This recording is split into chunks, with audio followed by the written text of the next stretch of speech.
Quietly and behind the scenes, Europe's debt crisis has been coalescing into a brand new storm. More bailouts, well, but certainly in the future. Greece is going to need billions. Ireland says it needs its own credit line, and the Portuguese government is panicking over missed deadlines. And on top of all of that, there are deep reservations over Europe's proposed banking union that would ultimately hand Brussels the power to shut down any bank on the continent. Lucy Kassanoff reports. These days may be calmer for Europe. The April to June period saw the Eurozone come out of recession after the longest period of economic misery since records began back in 1995. But the crisis is far from over, and the cost in millions of lost jobs and economic stress remains a major concern. Economic recovery is at best fragile. Now, output from the Eurozone's factories had fallen by much more than expected in July. Unemployment remains at dramatic levels in some of the southern countries. What's more, a number of member nations still are struggling to balance their finances, raising fears that more bailouts will be needed in the future. Now, while more loans have been ruled out for the moment, bailouts were still very much at the top of the agenda at the recent meeting of Eurozone ministers. Let's take a closer look at where the actual concerns lie today. Bailed out twice and still not in the clear, Greece is likely to need another 10 billion euros just in order to bolster its finances. But elections in Germany mean that help isn't likely to come anytime soon. Voters in the bloc's most powerful economy have grown tired of taxpayer-funded rescues. And problems in Greece spell trouble for Cyprus. The two countries are intricately linked by history as well as common economic grounds. Cyprus was bailed out earlier this year for some 10 billion euros, but new data shows that its economy is shrinking to the worst level since the 1970s, raising the possibility that if Greece does ask for more cash, Cyprus may not be far behind in asking for help. Now, Ireland may be exiting the bailout program at the end of the year, but the country is also in line for Eurozone aid. Now, its finance minister has suggested a credit line of 10 billion euros. This is to serve as what he calls a backstop to give confidence to investors.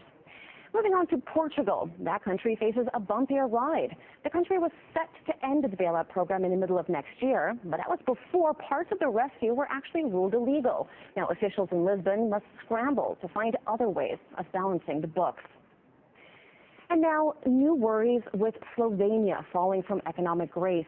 Billions of euros in bad loans make the country a candidate for Eurozone bailout number 5. Now, that country has been in recession since last year, and it's been scrambling to fix its banking sector.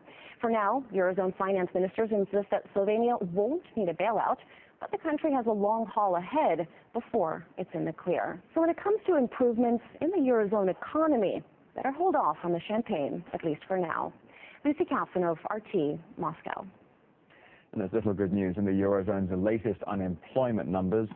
Bloc-wide joblessness has now been growing every month for the past 2.5 years, ever since Greece was given its first bailout. But now, with Angela Merkel's government about to stand the electoral test, it could be crunch time for the single currency, as RT's Laura Smith reports.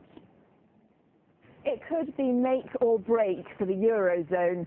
As the German election approaches, Europe's a region still stuck in recession with outbreaks of social unrest. And some believe the outcome of the election could be a catalyst for change. I've been speaking to Václav Klaus, the former president of the Czech Republic, at a Saxo Capital Markets conference here in London. He compares the European project to communism and says the time is now for the people of individual European countries to stand up and say the emperor has no clothes. Well, I think that everyone who has open eyes in Europe sees that it's impossible to continue without a radical change. When I speak about radical change, I really speak about a fundamental transition, fundamental transformation, something we in our parts of Europe, in East, Central and Eastern Europe, experienced 2 decades ago. And I think that Europe has to wake up and to do the same. And how likely is it, do you think, that that will happen, that citizens will stand up and say the emperor's got no clothes? Well, the question is how fast, who will start it, who will organize it, but definitely it will not come from Brussels. Klaus envisages Europe as a conglomerate of sovereign, independent nations, and he's found common ground with UKIP's Nigel Farage. We have got 251 days until a European election that takes place across the whole of Europe. That is the opportunity politically to cause an earthquake. You know, lobbying's important, intelligent briefings are important, argumentation's important, but in the end, the thing that changes politics is the way people vote. And I think these European elections are a mega opportunity right across the continent of Europe to spark something that leads to referendums and that leads to real change. And Farage has found recognition from a most unlikely source. Jose Manuel Barroso, the European Commission President, says UKIP could become the primary force in British politics, implying David Cameron jumped on the bandwagon of UKIP's Euroscepticism just to win votes. Both Farage and Klaus agree the time is right for a fundamental decision.